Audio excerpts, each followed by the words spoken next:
오늘 본문 1절에 보시면은 여호와의 말씀이 에스겔에게 다시 임하였습니다. 선지자의 사명은 하나님이 주신 말씀을 그대로 하나님의 백성 혹은 그 말씀을 받을 자에게 가서 전하는 것이 의무입니다.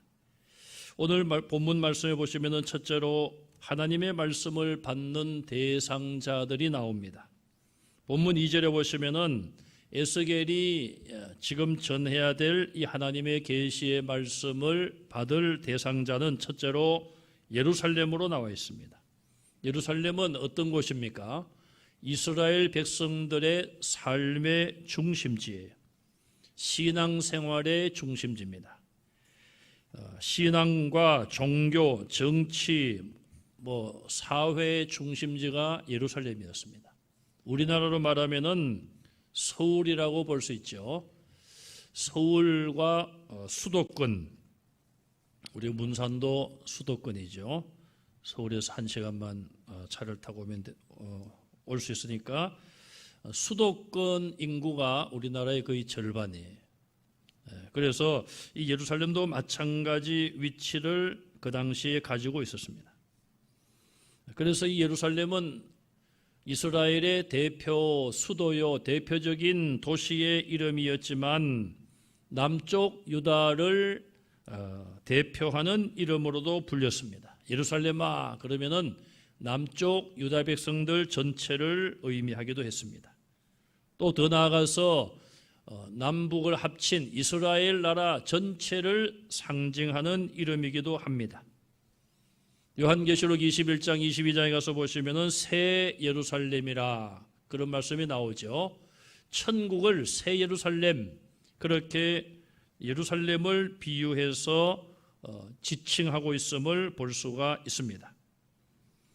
이처럼 예루살렘은 이스라엘의 대표성을 가지고 있습니다. 예루살렘이 부흥되면은 이스라엘이 부흥되는 것이고, 또 예루살렘이 멸망하면은 이스라엘 전체가 멸망하는 것이라 그렇게 성경은 말씀을 기록하고 있습니다. 이스라엘 백성 모두가 다 이 예루살렘 성을 신성시하고 있어요. 성지순례 그런 말을 하죠.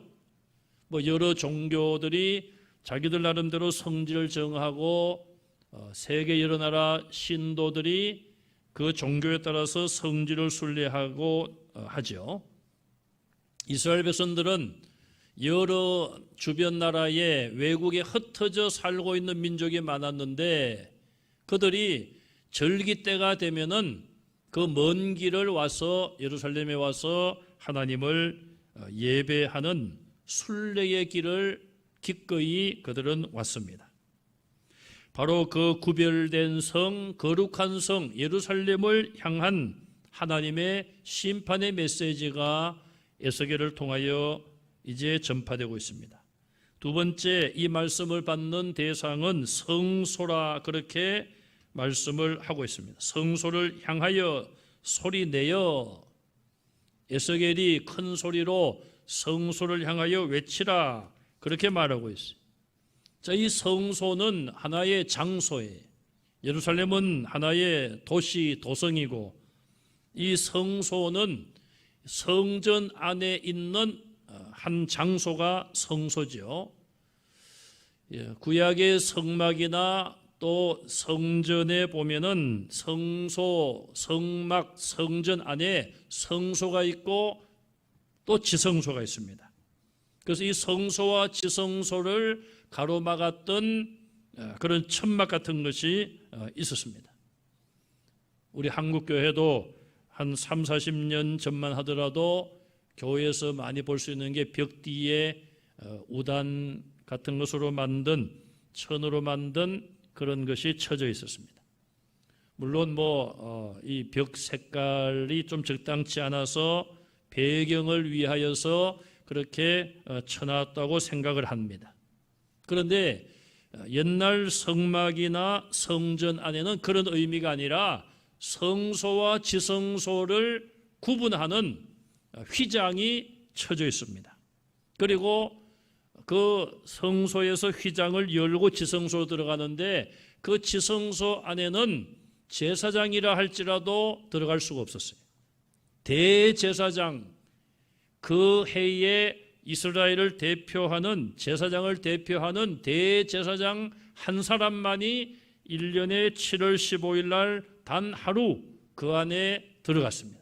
지성소 안에 들어갔어요. 그래서 그날은 대속죄일이에요. 자기 민족 전체의 죄를 대제사장이 대표로 하나님 앞에 나아가서 용서를 비는, 회개하는 그런 장소가 바로 지성소였습니다. 그런데 이 성소도 제사장 외에는 들어갈 수가 없는 그런 장소예요. 그러므로 이 성소를 향하여 예언하라, 이 말은 어떤 의미가 있을까요? 이스라엘의 영적인 지도자들인 제사장 전체를 향한 말씀일 수 있어요. 오늘날은 성소가 사라졌어요. 성소가 아닌 이제는 교회로 바뀌어졌죠. 교회를 구약적인 의미에서 성소라고 볼 수가 있겠죠. 하나님을 예배하는 장소. 특히 교회는 예수님의 십자가의 보혈로 말미암아 하나님께서 이 땅에 세워주신 하나님의 집이에요. 만민의 기도하는 집, 예배하는 곳이 바로 교회입니다. 코로나19로 인하여서 한국 그리고 세계 모든 나라의 예배가 부분적으로 혹은 일시적으로 제한을 받고 또 멈추기도 했습니다. 사람들의 제도에 의한 것이고 또 사람들이 그렇게 결정을 한 것이지요. 그런데 이거는 과연 우리가 성도들이 깊이 기도하며 생각해 볼 그런 중요한 문제 같습니다. 과연 하나님께서는 어떻게 생각을 하고 계실까? 하나님께서 교회를 향하여 경고하심은 아닌가? 하나님께서 예배를 드리지 못하도록 이런 환경을 허락하신 것은 아닌가? 왜 그럴까요? 이사야서 1장에 보면은 이스라엘 백성들이 하나님 앞에 제물을 가지고 나가서 제사를 드리는데 하나님 말씀하시기를 더 이상 제물을 가져오지 말아라. 나는 너희들이 가져온 그 고기와 기름에 배가 부르다. 이스라엘 백성들이 밖에 나가서는 우상을 섬기고 다른 신을 섬기면서 또 하나님 앞에 나와서 제물을 바치는 그런 이중적인 신앙의 모습, 영적으로 간음하는 행위, 하나님께서 굉장히 싫어하시고 분노하신 것이죠. 그래서 이제는 내가 너희가 드리는 제물, 가져오는 제물을 내가 받지 않겠다. 내게 제사를 드리지 말라는 거예요. 하나님이 만드신 제도를 하나님께서 이제는 그만해라, 이렇게 말씀하신 거예요. 오늘 우리는 하나님께서 우리를 향하여 바른 예배를 드려라, 그런 하나의 경고로 해석을 할 수도 있을 것입니다. 과연 한국 교회뿐 아니라 세계 모든 교회들이 지금 이런 난국을, 어려움을 어떻게 극복할 것인가? 참 우리 모두의 소망은 빨리 이 코로나19 바이러스가 사라지는 것이죠. 환자들이 한 900명대로 떨어졌다가 점점 많아져서 또 1100명대로 올라가고 있습니다. 또 교회, 조그만 교회에서 목사님들이 여러 명 모여서 뭐 성경 공부를 했는지 뭘 했는지 잘 모르겠어요. 마스크를 쓰지 않고 밀착하여 장시간 그렇게 있다가 11명 이상이 목사님들이 또 그 병에 전염이 되었습니다. 그래서 이제 매스컴에서는 확진자만 나오면은 교회 이야기가 또 이제 계속 거론되고 있어요. 참으로 안타까운 그런 현실이 아닐 수 없습니다. 이스라엘 백성들은 오랜 기간 동안 수백 년, 수천 년을 지내오면서 이 하나님 앞에 드리는 이 제사가 이미 가인과 아벨이 드렸던 제사예요. 뭐 아담이 드렸던 제사라고 볼 수 있겠죠. 아담부터. 그런데 이 정말 오래된 그 제사가 하나님이 어떤 제사를 원하시는가, 어떤 예배를 원하시는가, 그런 것을 깊이 생각하지 못하고 이중적으로 우상을 섬기면서 또 한편으로는 하나님께 제물을 드리고, 그런 이중적인 영적인 간음 행위는 하나님 보실 때에 하나님의 분노를 가져올 수밖에 없었습니다. 그래서 성소를 향하여 제사장들에게 이스라엘의 제사 예배를 향하여 경고의 말씀을 하고 계신 거예요. 세 번째, 이 경고를 받을 대상은 이스라엘 땅이라 그렇게 말씀하고 있어요.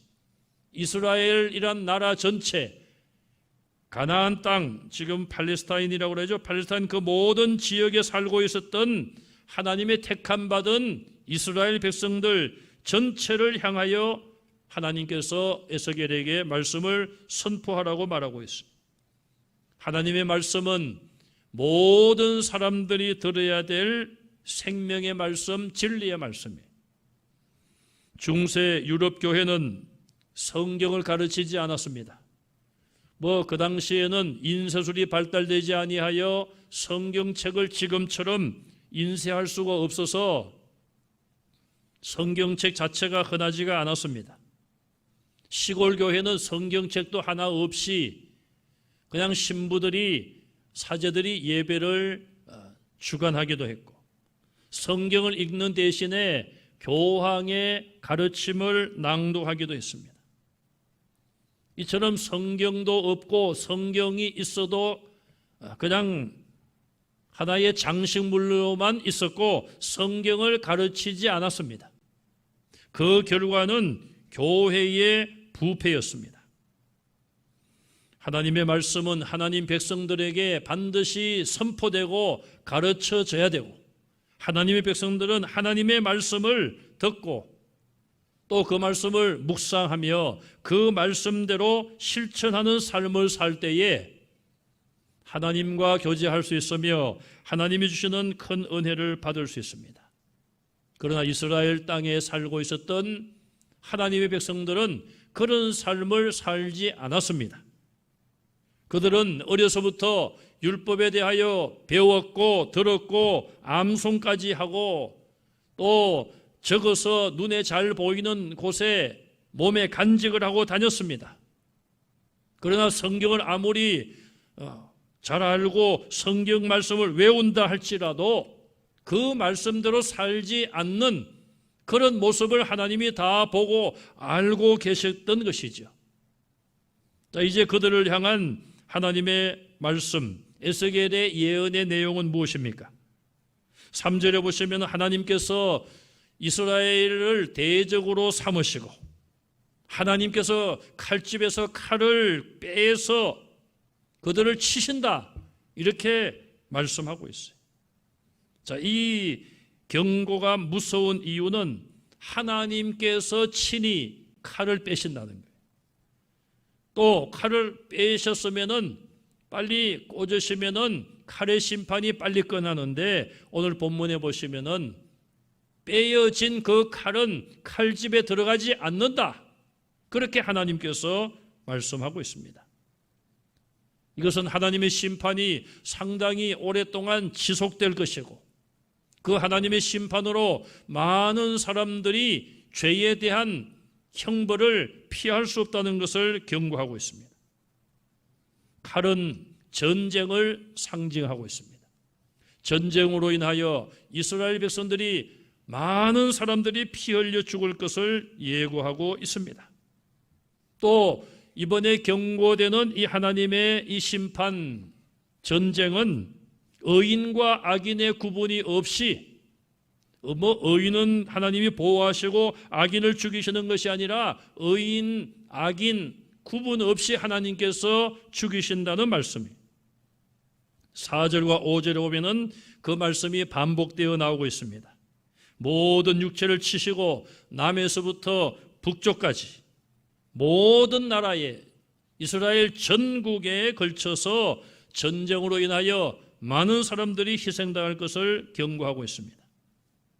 이스라엘은 바벨론에 의해서 멸망당하기 11년 전인 BC 597년에 1차로 바벨론으로 포로가 되어 갔습니다. 11년 후에 586년 BC 586년 나라가 망할 때에 2차로 포로가 잡혀갔는데 두 번째 포로로 잡혀갔을 때는 사람들이 많이 잡혀가지 않았습니다. 그 이유는 무엇인가? 그만큼 BC 586년에 바벨론과의 전쟁에서 많은 사람이 희생당하고 죽었기 때문에 포로로 잡혀간 사람들이 별로 1차에 비해서 매우 적었다는 것이죠. 그만큼 전쟁에서 칼에 의하여 많은 사람이 죽을 것을 말하고 있어요. 하나님께서 칼을 칼집에서 빼셔서 지속적으로 많은 희생자가 날 것을 예고한 것이죠. 자, 그 다음에 하나님께서는 에스겔에게 한 가지 행동 예언을 하라 그렇게 말씀하고 있어요. 행동 예언이라고 하는 것은 그 사람이 어떤 특이한 행동을 통하여서 하나님이 하시는 말씀을 하시는 것, 그것이 행동 예언입니다. 6절에 보시면은 자, 바벨론에 끌려온 이스라엘 백성들 앞에서 선지자 에스겔이 탄식하라. 어느 정도 탄식인가 하면은 허리가 끊어질 정도로 탄식을 하라. 그렇게 말씀을 하고 있습니다. 허리가 많이 아픈 사람은 허리를 이렇게 손으로 짊어지고 막 신음소리를 내며 그런 고통을 호소하죠. 지금 세계인들이 탄식을 하고 있습니다. 첫째는 코로나19 때문에 탄식하고 있어요. 미국은 또 보니까 시위 때문에 탄식을 하고 있어요. 흑인 한 사람을 경찰관이 과잉 진압하는 과정에서 죽었습니다. 1992년도에 로드니 킹인가요? 그 흑인 한 사람이 희생을 또 당하고 그로 인하여 폭동이 일어나고 LA 한인타운이 불타고 제가 그 다음 해에 미국에 제가 갔습니다. 1993년대 1년이 지났지만은 한인타운 곳곳에 불탄 그런 건물들이 그대로 있더라고요. 제가 도착하기 딱 1년 전에 그곳에 폭동이 일어났어요. 지금 그때와 비슷한 상황이 미국에서 140여 도시에서 지금 시위가 번지고 있습니다. 어제 그 CNN 텔레비전 뉴스를 잠깐 봤더니 그 앵커가 흑인이에요, 흑인. 앵커가 진행을 하면서 여러 미국은 넓지 않습니까? 여러 군데 이렇게 연결을 해서 서로 대화를 나누고 그런 상황을 다 듣고 나더니 이 CNN 앵커가 흑인인데 한숨을 쉬더라고요. 아무리 영어를 못해도 한숨 쉬는 거는 잘 들을 수 있잖아요. 한숨은 영어나 한국이나 비슷하게. 참으로 한숨이 나올 수밖에 없는 상황. 미국이 세계 최고의 나라고 다른 나라들 싸우면은 거기 들어가서 싸움 말리고 국제경찰 그걸 자임하는 그런 나라인데 지금 미국이란 나라가 말이 아닙니다. 전쟁터와 비슷하고. 그래도 어떻게 보면은 아직까지는 다행스러운 게 참 미국은 총기를 자유롭게 가지고 있지 않습니까? 경찰하고 그냥 총싸움이 벌어질 것 같은데 아직은 그렇게는 하지 않는 걸 보니까 참 불행 중에서 다행으로 생각은 돼요. 그래도 이미 사상자가 지금 나오고 그런 어려움을 겪고 있습니다.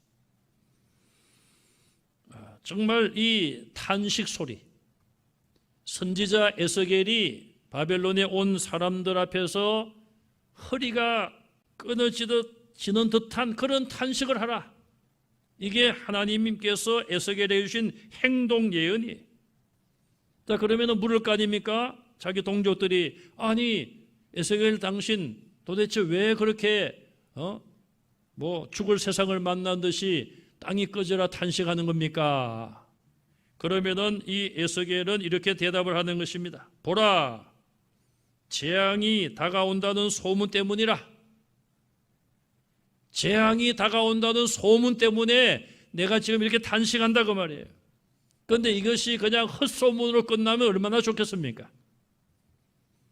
소문은 소문인데 진짜라는 것이죠. 인간이 만든 소문이 아니라, 헛소문이 아니라, 거짓말이 아니라 하나님께서 주신 예고의 말씀이고, 때가 되면은 이제 그 말씀이 그대로 이루어진다는 것이죠. 그러면서 그 재앙의 결과는 무엇입니까? 각 사람의 마음이 녹으리라. 각 사람의 마음, 한 사람 한 사람의 마음이 다 녹아지리라. 또 모든 손이 약해지고 그랬어요. 손이 약해진다는 게 무엇입니까, 여러분? 우리가 어떤 일을 하다가 손으로 무슨 일을 하다가 충격적인 그런 말을 들으면은 손에 힘이 풀린다. 그래서 들고 있던 것을 놀래가지고 떨어뜨려 깨기도 하고 떨어뜨렸어요. 그게 바로 모든 손이 약해지는 거예요. 그런 소문을 듣고 그런 이야기를 듣고 정말 살 힘조차도 사라지는 그런 상태를 말하는 거예요. 각 영이 쇠하며 그랬어요. 각 영이 쇠하여진다 그랬어요. 우리말에 기가 찬다, 뭐 그런 말이 있죠. 기가 찬다. 또 맥이 풀린다, 뭐 비슷한 말입니다. 모든 무릎이 물과 같이 약해진다. 충격을 받아서 무릎으로 버티고 설 수도 없는 그런 상황이 된다 이 말이에요. 여기 보면은 각각 한 사람 한 사람 모두 다 아무도 예외 없이 모든 사람이 하나님의 경고를 벗어날 수 없기 때문에, 그래서 이 에스겔이 그렇게 허리가 끊어지는 듯한 그런 한탄과 탄식을 하게 한 거예요. 마지막으로 8절에서 17절을 보시면은 칼의 노래라, 그런 제목을 붙일 수 있습니다. 칼의 노래. 참 뭐 칼이 무슨 노래를 부르는가. 자, 21장 3절, 4절, 5절에 보시면은 하나님의 심판을 칼로 표현했죠. 그 칼에 대하여 이제 8절에서 17절까지 설명을 하고 있습니다. 자, 먼저는 9절에서 11절까지 보시면은 파괴와 살생을 위하여 준비된 예리한 칼의 모습을 말하고 있어요. 하나님께서 예리한 칼을 준비하게 하셨다, 그렇게 말씀을 하고 있어요. 그래서 거기 보면 칼을 두 가지로 말하고 있습니다. 날카로운 칼, 빛나는 칼 그랬어요. 날카롭다는 말은 뭘 말하겠습니까? 사람들이 많이 희생당한다는 것을 말해요. 여러분, 우리가 날카로운 칼을 다룰 때는 굉장히 조심해야 되지 않습니까? 또 여기 빛나는 칼, 이건 번개 같다는 뜻이에요. 매우 빠르다 그 말이에요. 사람을 죽이는데 아주 빠른 칼이다 이 말이에요. 결국 이스라엘이 빠르게 많은 사람들이 희생을 당할 것이라 그렇게 말씀을 하고 있어요. 그럼 이 칼을 이렇게 날카롭게 만들고 빛나게 만드는 분이 누구인가? 11절에 보시면은 하나님이십니다. 하나님께서 이스라엘을 멸망시킬 이방인들의 무기를 준비하셨다는 뜻입니다. 이 칼로 죽을 자들은 12절 15절에 보면 하나님의 백성들입니다. 14절에 보시면 이 칼은 죽이는 칼이라 사람들을 둘러싸고 죽이는 큰 칼이로다 그랬어요. 바벨론의 큰 군대가 이스라엘을 공격해 와서 그들을 멸하겠다는 말씀. 이스라엘이 범죄하지 아니했다면 큰 군대가 아무리 몰려와도 하나님께서 작은 이스라엘의 능력으로 큰 이방 군대를 물리치게 하신 것이 하나님의 전쟁의 법칙이었습니다. 그런데 이제는 상황이 달라졌습니다. 이스라엘이 범죄하고 우상을 섬겼어요. 하나님의 진노를 샀습니다. 공의로우신 하나님은 이제 그들을 멸하지 않을 수 없게 되었고 바벨론을 심판의 도구로 사용하실 것을 말씀하고 있는 것입니다. 15절에 보면은 모든 성문을 향하여 하나님께서 날카롭고 번쩍이는 칼을 세워놓으셨어요. 이스라엘 전국적으로 이 전쟁을 피할 그런 성읍이 없어요. 모든 국민들에게 다 하나님의 심판과 이 전쟁이 임할 것을 말하고 있어요. 16절 이하에 보면은 그 큰 칼을 향하여 오른쪽을 치라, 왼쪽을 치라. 하나님께서 전쟁을 주도하시고 전쟁을 주관하심을 말하고 있어요. 전쟁은 여호와께 달려 있습니다. 하나님께서는 바벨론이라는 죽이는 큰 칼을 사용하여 이스라엘을 이제 멸망시킬 것을 예고하고 계십니다. 142년 전 북쪽 이스라엘이 망하고 142년 동안 헤아릴 수 없는 수많은 선지자들을 하나님께서 남쪽 유다에 보내셔서 너희는 저렇게 하면 안 된다. 너희는 저렇게 하지 말라. 저렇게 하면 너희들도 망한다. 내게 돌아오라. 수없이 하나님께서 이스라엘을 향하여 경고하셨는데 그들은 계속하여 경고를 무시하고 회개하지 않았습니다. 이제 그 대가는 오늘의 이 예언의 말씀이고 이 예언의 말씀은 BC 586년에 바벨론에 의해서 그대로 이루어졌습니다. 이제 인류 앞에 놓여있는 하나님의 큰 칼은 무엇일까요? 예수 그리스도의 재림이죠. 예수님께서 빨리 이 땅에 오시면 얼마나 좋을까? 요즘 같으면 그런 생각을 우리 성도들이 할 수 있을 것 같아요. 평안할 때는 그런 농담도 있지 않았습니까? 평안할 때는 예수님이 오신다고 하면 예수님 조금만 있다 오시면 안 되겠습니까? 제가 그동안 참 고생만 하고 살았는데 이제 조금 이제 제가 좀 여유를 가지고 하고 싶은 것 좀 하고 살고 싶은데 몇 년만 있다 오시면 안 되겠습니까? 그런데 요즘은 좀 다르죠. 너무 그냥 우리가 받는 스트레스가 크고 걱정이 많으니까 예수님이 그냥 오시면 좋겠다. 대출을 많이 받은 교회 목사님은 그런 얘기를 해요. 제가 걱정을 했더니 저보고 걱정하지 말라고. 예수님 오시면 안 갚아도 된다고. 그러더라고요. 그래서 예수님께서 언제 오실지 아무도 알 수 없어요. 아무도 알 수 없습니다. 또 막상 오신다고 할 때에 과연 저와 여러분들은 내가 주님을 맞이하고 참 주님 앞에 내가 서야 될 텐데 내가 주님 앞에 서서 주님 저에게 5달란트를 맡겨주셨는데 주님 저는 이거밖에 없습니다.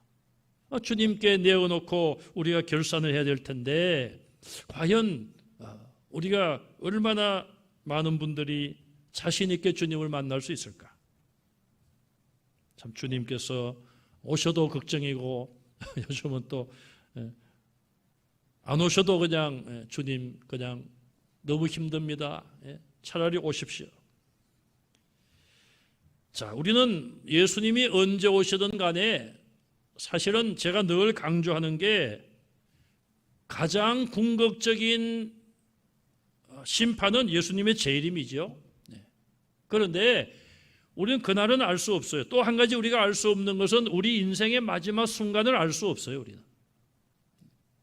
그래서 우리가 예수님의 재림은 그만두고라도 내가 숨이 끝나는 그 시간까지 정말 하나님 앞에 믿음을 지키고 진실하게 살아야 될 텐데 주님 나를 부르실 때에 과연 나는 후회 없이 할렐루야 하며 주님의 품에 내 영혼이 안길 수 있을까? 사실 그때가 마지막이거든요. 우리에게 기회가 없어요. 이 세상에 사는 동안에 대하여 하나님 앞에 설 때에 상급을 받는 것이지 죽고 난 이후에는 우리가 아무것도 할 수가 없어요. 죽고 나서 우리가 선을 행하겠습니까? 죽고 나서 하나님 말씀대로 순종하겠습니까? 아니에요. 살아있는 동안 어떻게 사느냐, 그걸 우리 주님은 보시는 거예요.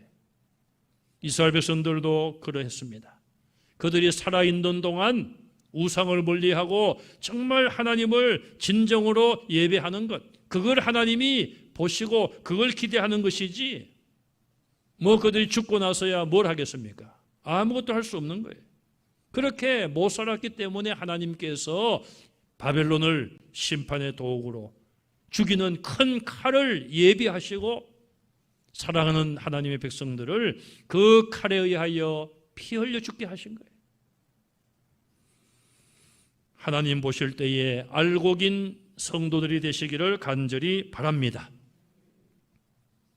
어떤 분들은 그런 예고를 합니다. 지금 이 코로나19 이거는 하나의 예고편일 수 있다. 예고편.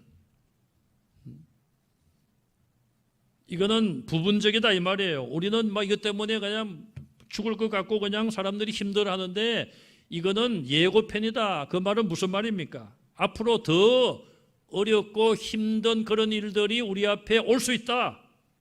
그렇게 예고하는 사람들이 없잖아 있어요. 뭐 예언가가 아니라 뭐 과학자 이런 사람들이 이보다 더 어려운 상황이 올 수도 있다. 우리가 다 그걸 원치는 않습니다. 그러나 우리가 원치 않는다고 해서 그런 일이 안 올 것인가? 그건 아니죠. 우리는 다 이보다 더 어려운 게 어디 있어? 이것도 지금 몇 달째 죽겠는데. 이 상황이 빨리 우리가 해결되고 코로나19 이전으로 돌아가기를 원하고 있습니다. 그런데 성경은 예수님의 재림 이전에 여러 가지 환난과 고난이 있을 것을 경고하고 있습니다. 대환난이 있을 것이다. 참 우리는 구약의 요한계시록의 그 모든 예언의 말씀이 우리가 참 어려운 그런 해석하기 어려운 부분이 많기 때문에 어떻게 해석해야 될지는 모르지만은 예수님께서 그냥 재림을 딱 하시면은 모든 것이 끝나고 좋을 텐데 그것이 아니라 예수님 재림하기까지 이 땅 위에 많은 환난이 온다는 거예요. 그래서 우리는 지금 그 환난 가운데 살아가고 있는 거예요. 이 코로나19도 그런 환난 중에 하나예요.